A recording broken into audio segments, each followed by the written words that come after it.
welcome. My name is Professor Gerald Dickinson here at the University of Pittsburgh School of Law, and this is the first episode of the Pitt Law Faculty and Student Vlog. I'm joined here by Professor David Harris here at the University of Pittsburgh School of Law, Sally Ann Semenko, Chair and Professor of Law. David, welcome.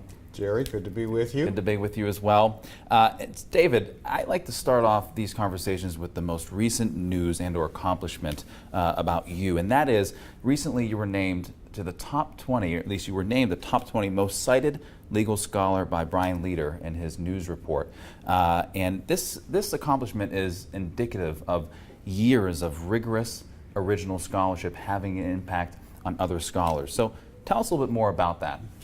Well, first off, Jerry, it was a wonderful, wonderful thing to get recognized by your peers. Who doesn't love that? That's right. And this is a profession I've given my adult life to, and the teaching of law I take as a very special kind of area of the legal profession. Right. So to get the kind of recognition that this shows, I mean, it just it's almost hard to explain how much that means. Great. And it's not something you can aim for. Sure. It's something that you do every day. Most law professors would tell you that the scholarship aspect of their job is something that they enjoy. Everybody enjoys different parts of it. I've always thought of the three parts of the job together, kind of a three-legged stool. We do scholarship, we teach, of course, right, and we do service for our institution and for the community. For me, these three things always tie together. And so I've looked for research and scholarship projects and opportunities that enrich my teaching, right, that things where I can learn something to bring to my students. I also look for work in the community that allows me to use the things I've found in my research and my scholarship. And so to me, this all is part of one whole, right, and they all support each other. One of the benefits about a Pitt Law education is that the faculty engage their scholarship and bring it into, yes, the classroom, into, mm-hmm, their teaching. So tell us a little bit about how your scholarship has actually influenced your teaching style, because you've received many awards for your teaching, but how does your scholarship play a role in that? Yeah, that's a great question. And I'll tell you something. I've been at Pitt Law 10 and a half years, mm-hmm, though I've been in teaching much longer. I was at another school. I was recruited to come here. One of the big sells for me, one of the reasons that I really wanted to come here, was that I could see how engaged, right, the faculty, right, were, yeah, in their respective fields. They weren't just doing scholarship for the pleasure or the notoriety of doing scholarship. They weren't just communicating with other scholars. They were engaged with the world.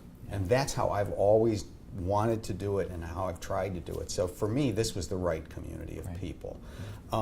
When I think about doing that, it not only is a good thing in itself, but I can bring things into the classroom. Yeah, sure. I've taught stop and frisk now for going, yeah, on 30 years. It's in my fundamental criminal procedure course. But now I also have, along with my litigation experience, my experience as a lawyer in doing these cases, I've now been working on that New York case as a consulting expert, like I said, right, for the NAACP Legal Defense Fund for 5 years. And all the things I learned there, I bring back into the classroom. I use that opinion by the Southern District of New York, yeah, Court. Right. We talk about how you design a remedy for, yeah, this. So it's not enough just to say, well, this is unconstitutional. What do you put in its place? Yeah, sure. What do you tell police officers to do? Yeah. And so it has been tremendously valuable as something for me to pass on to the students in the form of concrete examples and ways of discussing policy. Sure. Because to me, the law is never an abstract thing. Right. It always touches people in one way or another. So who does it touch? How does it touch them? What do you have to do to make yeah, the law really fall into line with the words at the top of the Supreme Court, where it says equal justice under law? Yeah, absolutely, and remedy right, some right. violations. You can have a right, but if you don't have a remedy, how real is it? Absolutely. So I've been able to take those experiences and show them concrete things and have them work through those things with me. I have to ask you about the podcast. Of course, Criminal Injustice. Mm-hmm. You have been hosting that for years now. You now, I think, hit 80 episodes or more. So you are having an influence on a vast audience nationally. Tell me, why a podcast? I mean, what was it about? You were doing all this stuff in the scholarship, teaching. Why a podcast? Well, I looked at it as another chance to teach, honestly. I've worked with the media for many, many years, since I first started in the academic thing.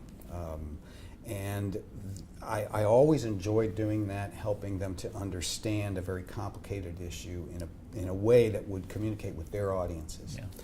In the wake of the terrible events in Ferguson in 2014, the death of Michael Brown, the unrest that followed, everything, and then the successive cases, there was more media attention on the issues I've worked on for my entire professional life than I've ever experienced. I mean, there always was interest in the things I had done, but it was off the charts. Yeah, sure. And often, pardon me, often the things that media outlets were doing were quite good and they were helpful, but other times not very well informed. And I just thought to myself at some point, there has to be a place where we could get really deep into questions of what works in policing and what doesn't. Yeah. How do we govern it?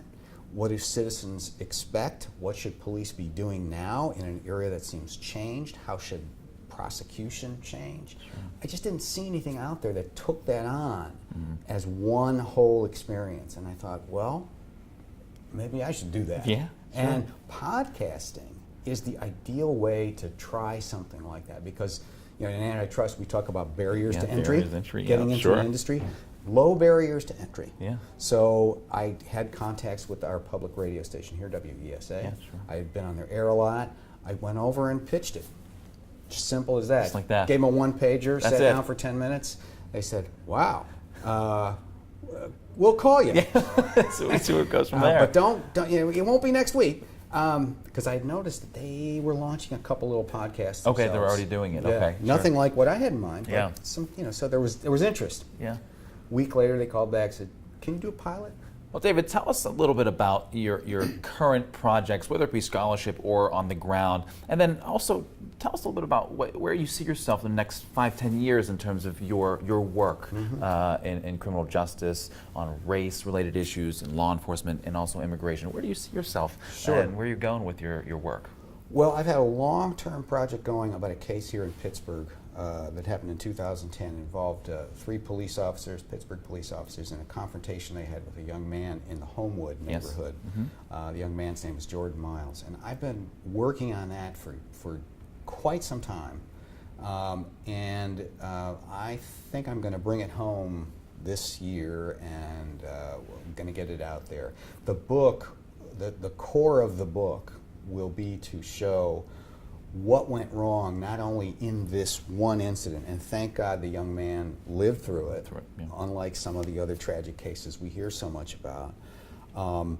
But this is a case about race. 3 white police officers, 1 young black man in a black neighborhood. It is about fear. It is about the fear on both sides that has grown to the point where it's really kind of a cancer on public safety. And it'll be about what the law does that, in my opinion, doesn't really help things at best, maybe even makes them worse. And the idea will be to tell this story of this case as a kind of case study on what goes wrong and how we can do better. Right. Well, David, the world is a better place with someone like you steering the ship. And so I just want to thank you so much for your time here today for this first episode of the Faculty and Student vlog here at the University of Pittsburgh. We really appreciate your time. I appreciate you, Jerry. Thank you for the nice questions. Yeah, absolutely. Thank you so much, David. My really pleasure. Appreciate it. It's good to have you here with us. Thanks. Thank you. You're a wonderful colleague. Thank you so much. And so please stay tuned for the next edition of Faculty and Student vlog here at the University of Pittsburgh, and hope to see you again. Thanks. Bye.